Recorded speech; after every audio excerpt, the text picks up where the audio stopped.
Okay, so I wanted to do a video about coronavirus because there's so much data and it's constantly changing.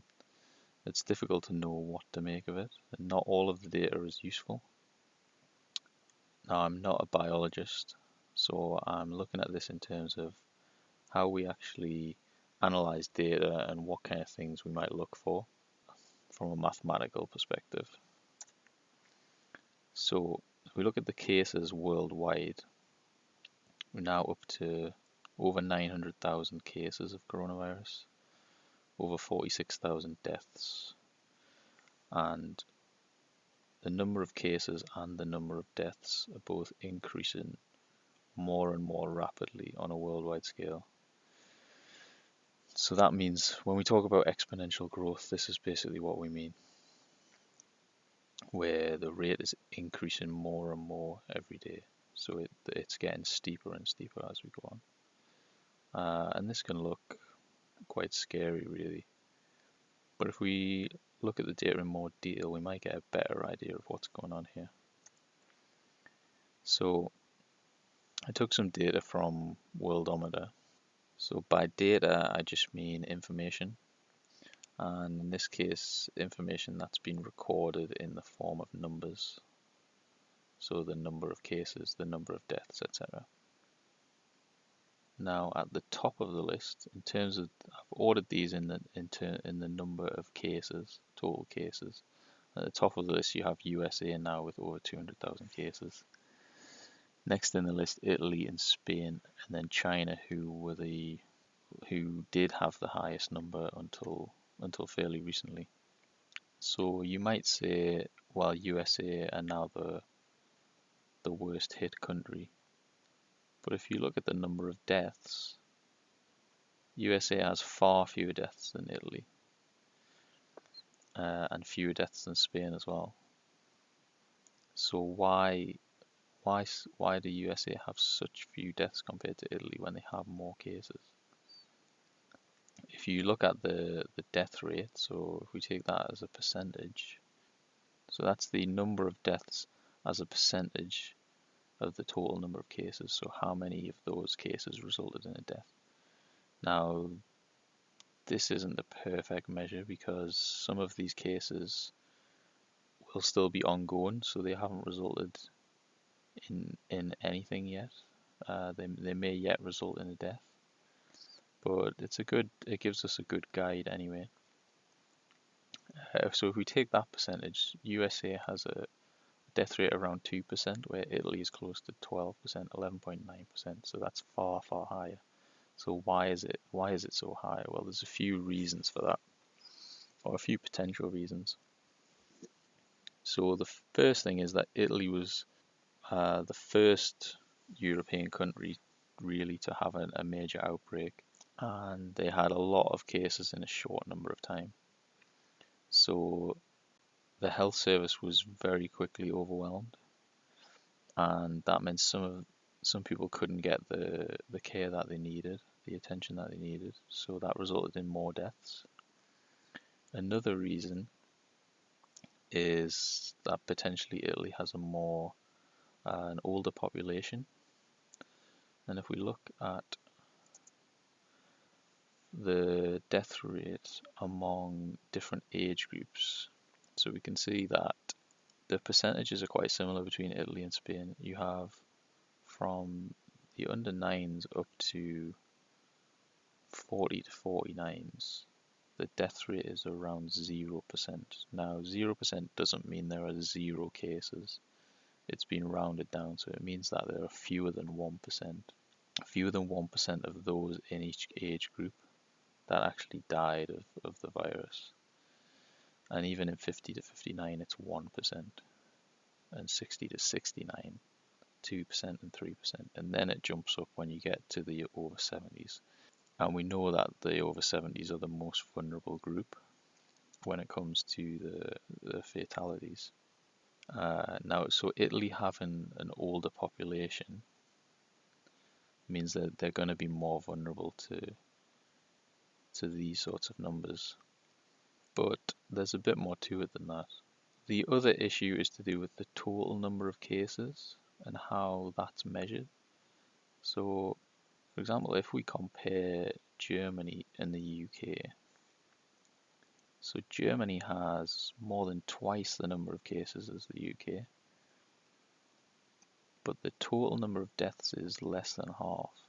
So they have more cases but fewer deaths, meaning that the death rate is much lower than the UK. But we know that the UK aren't really testing people.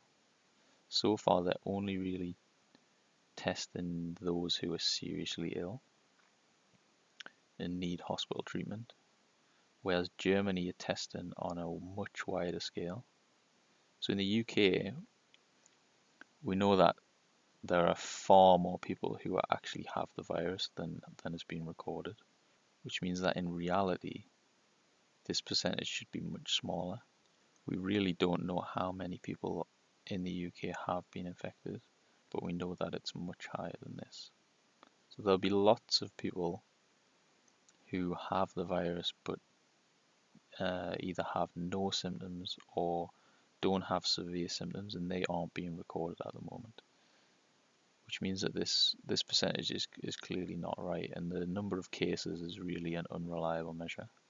The number of deaths is much more reliable because on the whole those are going to be recorded. So if we go back to Italy,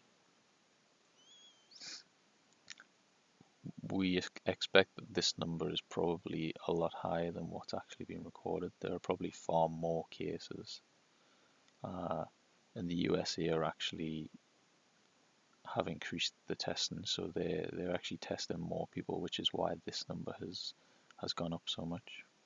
Now, in terms of the death rate, one of the more interesting pieces of data is from the Diamond Princess, which is a cruise ship, which was one of the earliest sources of an outbreak, with a number of people on the ship being infected. But that was effectively a closed environment. They effectively quarantined the ship.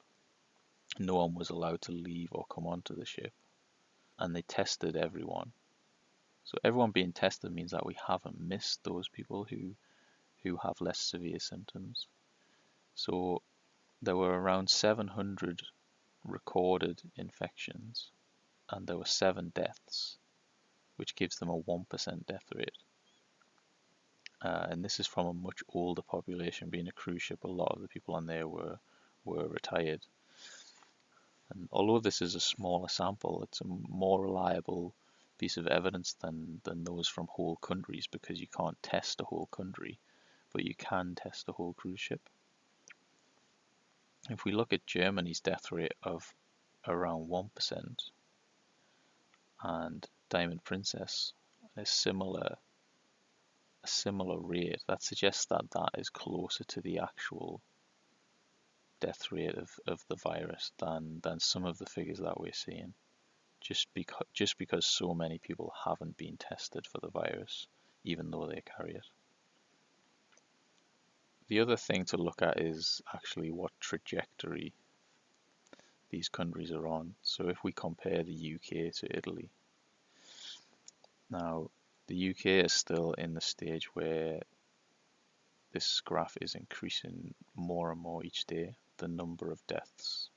So we're still getting more and more deaths each day, whereas Italy, the curve is still rising, but it's less steep, and it's almost a straight line at this point, which would be, we could call that linear growth as opposed to exponential growth, where actually the number of deaths is more or less constant day on day. They're looking at around 700 to 800 deaths per day.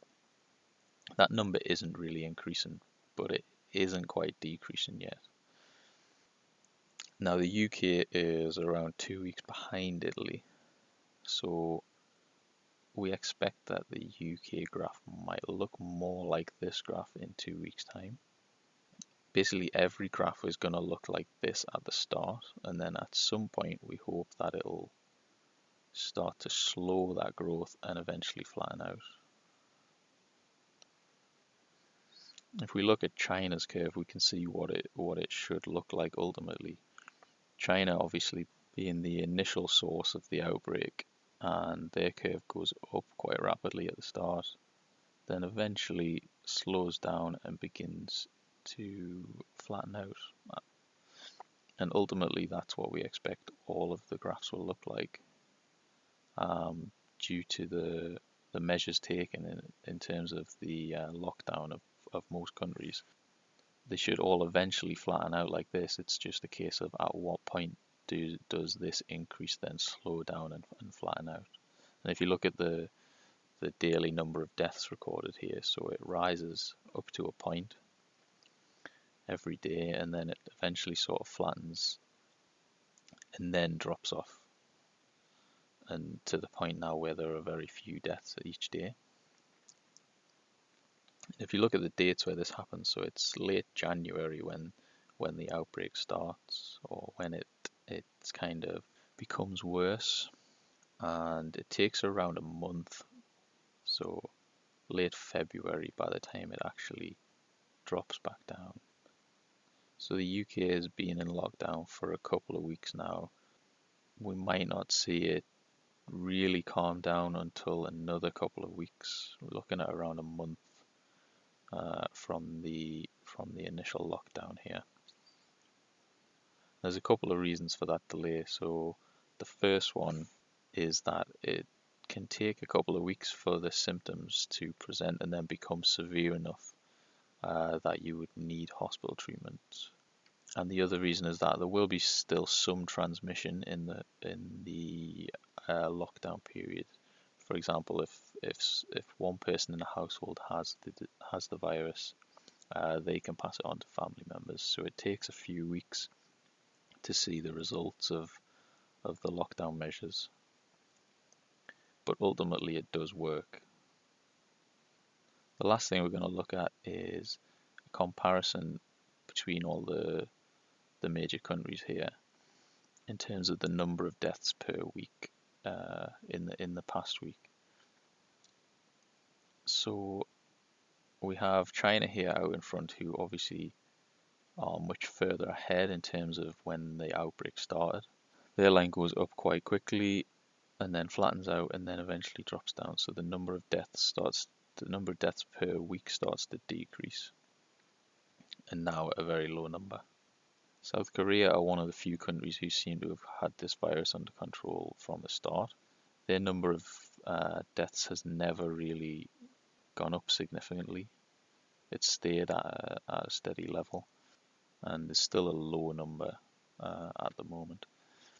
Compared to the major European countries and the USA, so Italy, Spain, France, Germany, UK, and the USA all follow a similar trajectory here. The good thing, though, is that Italy's trajectory has started to slow down, as has Spain's. So ultimately, we expect this to flatten out and eventually travel downwards, the same as China. And the other countries are following a similar trajectory. We expect them all to ultimately end up dropping. It's just a case of how long that takes and how far up this curve gets before it begins to fall back down. So hopefully this gives a good overview of the data and the kind of things that we need to look for and be careful when we're analyzing data. Sometimes it can be misleading. We need to think about why certain numbers aren't consistent with others. It's important that we look at the data in context and consider all the reasons why some of these numbers are what they are. So I'm going to leave that there. Hopefully you found that interesting. There's certainly lots of data going around at the moment, lots of numbers flying around, and I think it's important for people to understand what those numbers are telling us.